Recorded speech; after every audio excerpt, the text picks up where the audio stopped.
ක්‍රිස්තුතුමන් තුළ මා ප්‍රේමවන්ත සහෝදර සහෝදරියනි ආදරණීය දුවේ පුතේ. අද දේව වචනය තුළ ස්වාමින් වහන්සේ කතා කරනවා පොඩි දරුවෙක් ගැන. කවුද මේ පොඩි දරුවා? උන්වහන්සේගේ ශ්‍රාවකයෝ ඇවිල්ලා අහනවා මේ ස්වර්ගයේ උතුම්ම වන්නට නම් මේ උතුම්ම වන්නේ කවුද? කොයි කෙනාද ස්වර්ගයේ උතුම් වෙන්නේ? එතකොට ජේසු මොකද කරන්නේ?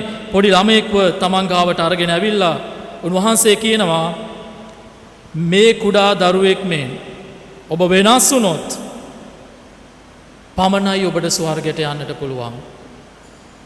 ඔබ කුඩා දරුවෙක් වගේ වෙනස් වුණේ නැත්නම් ඔබට ස්වර්ගයට යන්නට බෑ.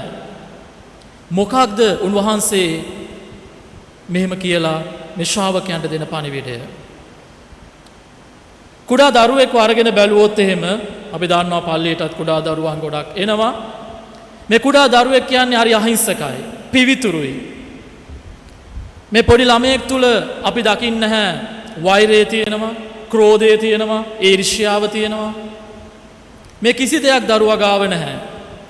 ආ පොඩි දරුවෙක් බිස්කට් එකක් කකා හිටියේ නේද? ඉල්ලුවොත් එහෙම කෑල්ලක් දෙන්න කියලා ඒ දරුවා දෙනවා. හැබැයි මේ කුඩා දරුවා දවසින් දවස වැඩිහිටියෙක් වෙලා සමාජයට ආවට පස්සේ මේ දේවල් ටිකෙන් ටික අපේ ජීවිතවලින් ඈත් වෙනවා. අපි තවත් කෙනෙක් දෙයක් ඉල්ලද්දී අපි ඒ කෙනාට ඒ දේ බෙදා ගන්නට දෙපාරක් තුන් පාරක් නෙමේ දසදහස් වාරයක් හිතලා තමයි ඒ දේ බෙදාගන්නේ. අපි තවත් කෙනෙක්ට ඇහුම්කම් දෙන්නට අපි කාලය දෙන්නේ නැහැ. තවත් කෙනෙක් එක්ක මොහොතක් සවන් දෙන්නට අපි කාලයක් දෙන්නේ නැහැ. මේ පොඩි දරුවෙක්ගේ ජීවිතය එහෙම නෙමෙයි. හරි සුන්දරයි, හරි නිදහසේ ගෙවන ජීවිත. හරි පිවිතුරු ජීවිත. අනේ දේ තමයි ස්වාමින් වහන්සේ දරුවෙක්ව අරගෙන ඇවිල්ලා ගෝලයන් ඉස්සරහා ඉඳලා කියන්නේ ඔබ මේ වගේ කුඩා දරුවෙක් වගේ උනේ නැත්නම් අය පොඩි දරුවන් වගේ බඩ ගන්න දුවන්න කරන්න ඕනේ නැහැ. ඒක නෙමෙයි කියන්නේ. නමුත් අපේ පොඩි දරුවෙක් තුල තියෙන ගුණාංග අපේ ජීවිතයට ඈඳාගත්තේ නැත්නම්, අයිති කරගත්තේ නැත්නම් අපිට ස්වර්ගයට ඇතුළු වන්නට බෑ. මේ සඳහා ඉන්න හොඳම උදාහරණය ශුද්ධවන්තයන්ගේ ජීවිත පුරාවටම අපිට දකින්න පුළුවන්. හැබැයි විශේෂයෙන්ම අපේ මීසම කැප කරලා තියෙන ශාන්ත තෙරේසා කන්‍යාවගේ ජීවිතය තුළ අපි මේ ගුණාංගය දකිනවා. මේ පෙවිතුරු බව දකිනවා. මේ බහැපත්කම දකිනවා. එති මේ ජීවිතේ මහා ලොකු දේවල් කළේ නැහැ. ලොකු කොන්වන්ට් හැදුවේ නැහැ. ලොකු ඥානකාන්ති වලට ගියේ නැහැ.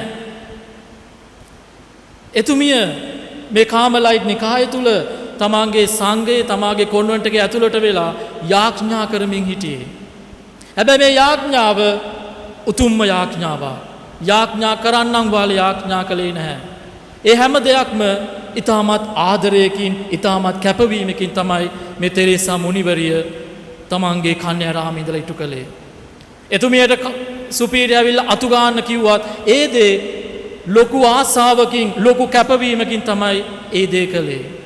ඒ කරපු හැම දෙයක්ම දෙවියන් වහන්සේට ප්‍රසන්න වුණා. එතුමිය කවදාකවත් ආවේ නැහැ ඇයි මම අතු ගන්න වෙන කෙනෙක්ට දෙන්න කියලා. මේ එතුමියගේ ජීවිත කාලේ පුරාට එතුමිය කරපු මේ පොඩි දේවල්, කන්‍යාරාමයේ ඇතුලේ හිටලා කරපු පොඩි හැම දෙයක්ම එතුමිය ලොකු ආසාවකින්, ලොකු ආදරයකින්, ලොකු කැපවීමකින් කළේ. අන්න ඒ නිසාම තමයි එතුමියගේ ඒ ජීවිතය ලිටල් වේ කියලා කියන්නේ. ලොකු දේවල් නෙමෙයි කළේ, පොඩි පාරක් එතුමිය පෙන්වුවේ. තමුන් කරන පොඩි දේ වුණත් ලොකු ආසාවකින්, ලොකු කැපවීමකින්, ලොකු ආදරයකින් කරන්න එතුමියගේ ජීවිතය තුලින් එතුමිය ඔබටත් මටත් ආරාධනා කරනවා. ඒ බහැපත්කම අපේ ජීවිතයන් තුල තියාගන්නට එතුමිය ආරාධනා කරනවා. ප්‍රේමාන්තේනි, එතුමිය සුදෝ සභාවේ සභාදරයෙක්.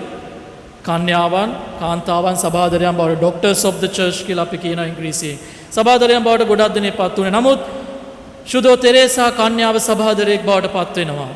එතුමියගේ ලිටල් වේ, ඒ කුඩා පාර, එතුමිය කරපු ඒ කුඩා ක්‍රියාවන් නිසා, ඒ කුඩා ක්‍රියාවන් ආදරයෙන් කැපවීමෙන් සතුටින් කරපු නිසා එතුමියට ඒ නාමය ලැබෙනවා. ඒ වගේම එතුමිය ධර්ම දූතවරුන්ගේ ශාන්තුවරිය, නාම සාන්තුවරිය. මම මෙනේ කිරීම ආරම්භයේම කිව්වා එතුමිය කවදාක්වත් ඥානකාන්ති කරන්න ගිහිල්ලා නැහැ. ධර්ම දූත ක්‍රියා දේශනා කරන්න ගිහිල්ලා නැහැ. එතුමිය කන්‍යාරාමයේ ඇතුලේ ඉඳලා යාඥා කළේ ඒ හැම ධර්ම දූතවරයෙක් වෙනුවෙන්ම, ඒ හැම මිෂනරිවරයෙක් වෙනුවෙන්ම. හැබැයි එතුමියව සුද්ධෝ සභාව ධර්මදූතවරුන්ගේ නාම සාන්තුවරය බවට පත් කරනවා. ඉදා දවසේදී විශේෂාකාරයෙන් අපි ආඥා කරමු ප්‍රේමවන්ත සහෝදර සහෝදරියනි ආදරණීය දුවේ පුතේ.